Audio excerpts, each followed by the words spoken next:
নমস্কাৰ সকলোকে মোৰ অন্যটি মিনি ব্লগলৈ আপোনালোকক স্বাগতম জনাইছোঁ। আজি এইফালে ৰীল বনাবলৈ কাৰণে অকণমান সাজি কাচি লৈছোঁ আৰু দেই, আপোনালোকে ৰীলবিলাক চাব। আৰু ৰীল বনাওঁতে বহুত ডিষ্টাৰ্ব পালোঁ। কাৰেণ্টটো 3বাৰমান গৈছে, ওলাই মেলি ৰখি থাকিবলগীয়া হৈছে।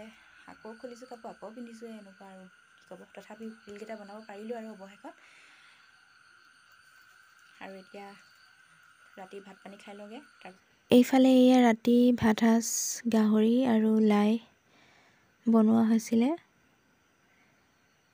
তাকে খাই লৈছোঁ আৰু তৃপ্তিৰে। আপোনালোকেও ভিডিঅ'সমূহ চাই ভাতকেইটাও খাই লওক। আৰু ৰীল যিকেইটা বনাইছিলোঁ ৰীলকেইটা চাব আপোনালোকে, আৰু লাইক কমেণ্ট শ্বেয়াৰ কৰি দিব।